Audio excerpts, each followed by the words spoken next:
On the morning of November 29th, 1995, a company most people had never heard of sold shares to the public for the first time. The stock was priced at $22. Within minutes, it was trading in the high 40s. And by the time the market closed that afternoon, one man's slice of that little company was worth more than $1 billion. His name was Steve Jobs. He'd already built Apple in his parents' garage. He was already famous. But this billion, the first real fortune of his life, did not come from Apple. It came from a company that made a cartoon about toys. To understand how a cartoon studio made Steve Jobs richer than Apple ever did, and why he nearly walked away from it 3 separate times, you have to go back almost 10 years before that stock ever traded. It doesn't start with a movie, it starts with a fire sale. In the summer of 1985, Steve Jobs lost a fight inside his own company. He'd built Apple with Steve Wozniak, taken it public, put a computer in millions of homes. And then the board sided against him, stripped him of any real power, and pushed him out the door.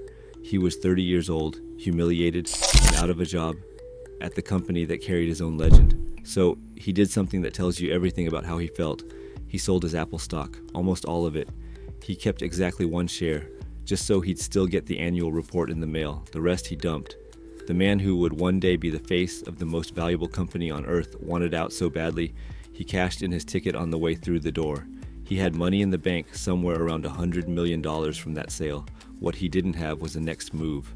And while he was hunting for one, a few hundred miles north, one of the most famous filmmakers alive had a problem of his own. George Lucas had made Star Wars. He had more money than he knew what to do with. But in 1983, his wife filed for divorce, and in California, that meant cutting his fortune roughly in half.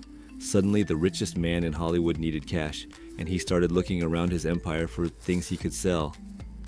One of those things was a small computer division buried inside his special effects company. It was a team of brilliant engineers building cutting-edge graphics machines. People like Ed Catmull and Alvy Ray Smith, some of the smartest minds in computer imaging anywhere in the world. The problem was, they didn't make movies.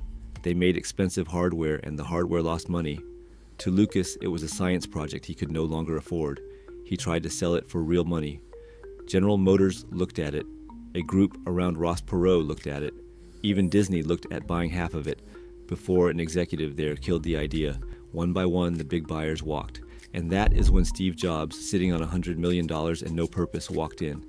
In February of 1986, Jobs bought the division. The deal was about $10 million total. $5 million went to Lucas for the technology. Another $5 million went into the company itself as operating cash. Jobs owned 70% of it. The employees kept the rest. He renamed the whole thing after one of their products. He called it Pixar. Now, here's the part everyone gets wrong. In 1986, Pixar was not a movie studio. It didn't make films. It was a hardware company that sold a machine called the Pixar Image Computer, and that machine is where the trouble started. The Pixar Image Computer cost $135,000, and to even use it, you needed a separate workstation that ran another $35,000 on top. So Jobs was selling a graphics tool that cost more than most American homes. Hospitals bought a few for medical imaging. The government bought a couple, but the customer list stayed short. Over the entire life of that machine, Pixar sold fewer than 300 units. 300, that's not a product line, that's a rounding error. And every month the company bled cash. Jobs covered it out of his own pocket. Then he covered it again, then again. He'd walk into board meetings expecting good news and walk out writing another check. The $100 million from Apple that was supposed to be his cushion was quietly catching fire, one wire transfer at a time. By 1990, he'd seen enough of the hardware dream. He sold the entire computer division off to another company for around $2 million, a fraction of what he'd poured in, and laid off most of the people who built it. What was left of Pixar was tiny. A renderer, some software, and a small animation group that, as far as the balance sheet was concerned, did nothing but spend money. Think about where Jobs is now. He's been kicked out of Apple. The computer he bet on flopped. He's fired most of his own staff. And the one piece he's holding on to is a handful of artists making short cartoons that don't sell anything.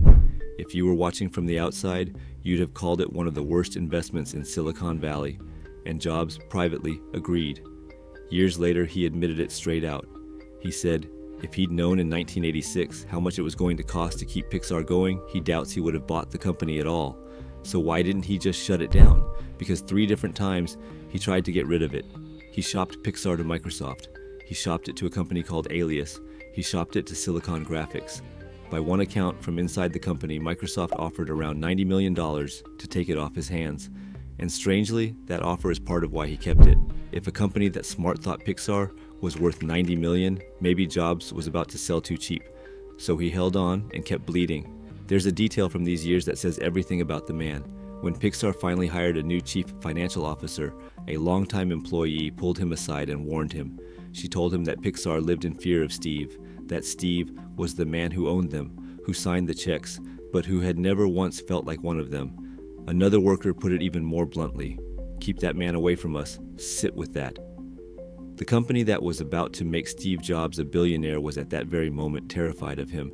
They didn't see a visionary. They saw the boss who might pull the plug any day, but while the business was a disaster, the art was quietly becoming something special. That little animation group, led by a former Disney animator named John Lasseter, kept making short films to show off what the software could do. They made one about a hopping desk lamp called Luxo Jr. and another about a tin toy soldier that comes to life. That tin toy short, made in 1988, won an Academy Award the following spring. It was the first film made entirely on a computer ever to win an Oscar. So picture the split screen.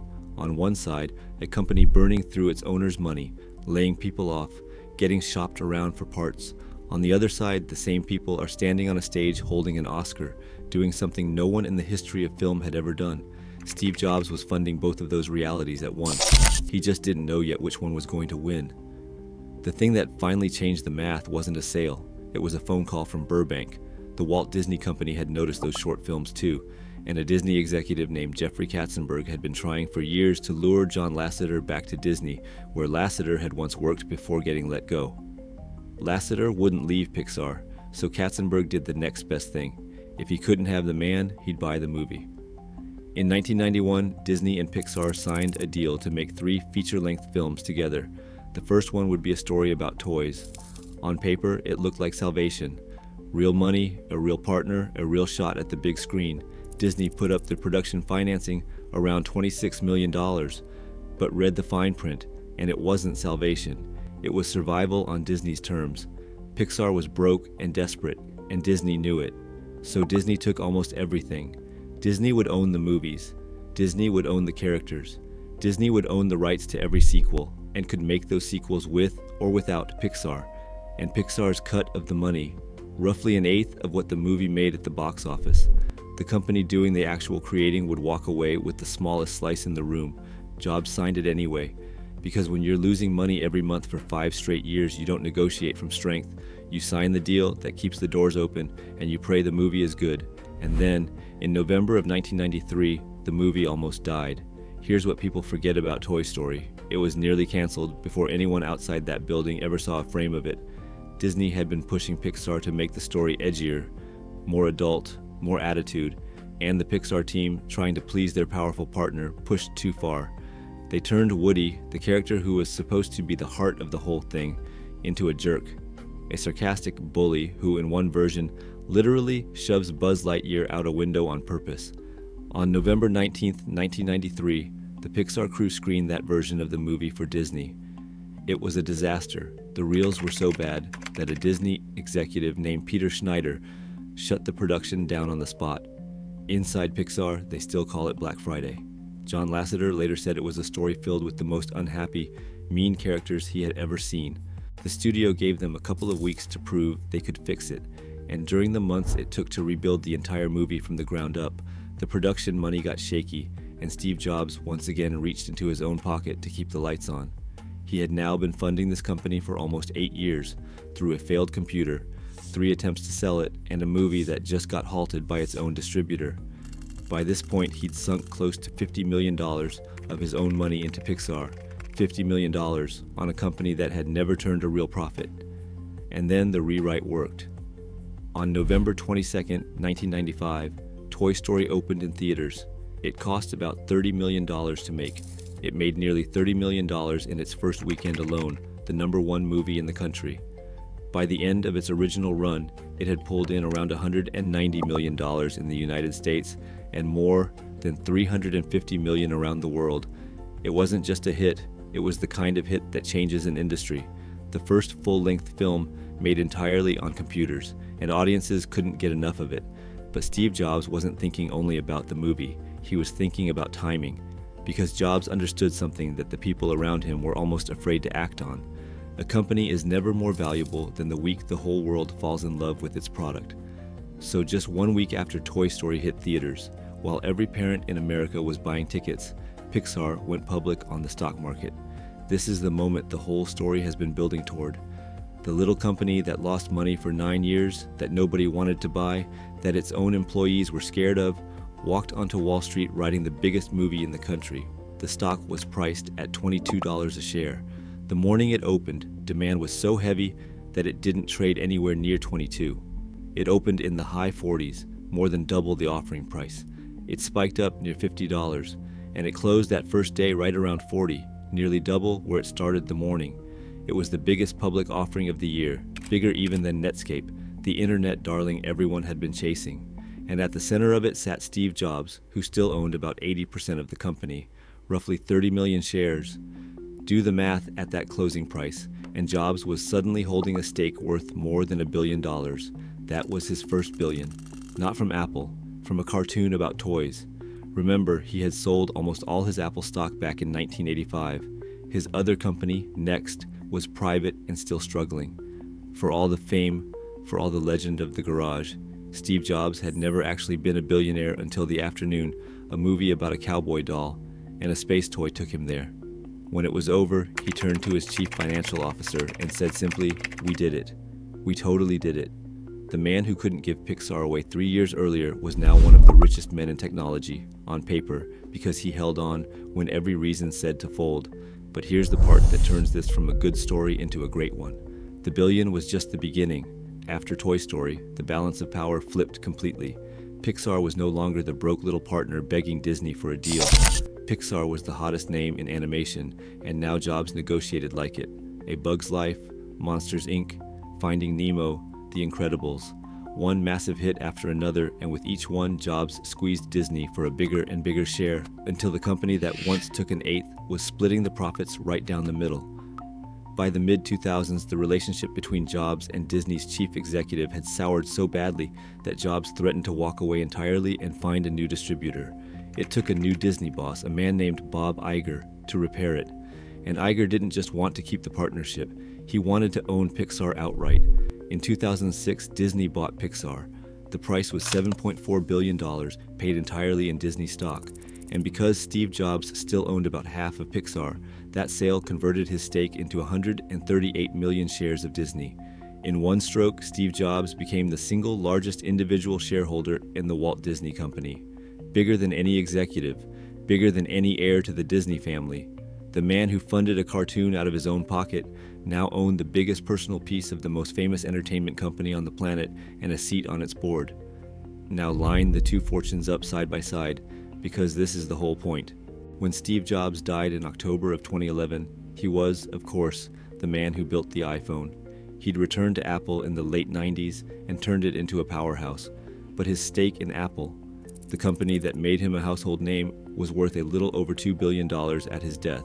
His stake in Disney, the one he got by selling a cartoon studio, was worth around $4.6 billion, more than double his Apple fortune. Read that again. The man synonymous with Apple made more than twice as much money from a company that made movies about toys and fish. The computer made him famous. The cartoon made him rich. There's one last thing worth saying, and Jobs said it himself. Looking back near the end of his life, he reflected on getting fired from Apple in 1985, the worst moment of his career, the one that left him humiliated and adrift with $100 million and nowhere to put it. And he said he was pretty sure that none of it, not Pixar, not the billion, not the comeback, would have happened if he hadn't been thrown out of his own company first. The fire sale he stumbled into because he had nothing better to do became the best investment of his life. Not because he saw a movie studio in 1986. He didn't. He saw a computer company, and that computer company failed. He just refused to let go long enough for the people he almost gave up on to make something the world had never seen. $1 billion from a cartoon, from the company nobody wanted, that lost money for 9 years, that was scared of the very man who saved it. That's where Steve Jobs really made his first fortune. I'm Julian Reed, If you want more stories about the one decision that built or destroyed a great fortune, subscribe. I'll see you in the next one.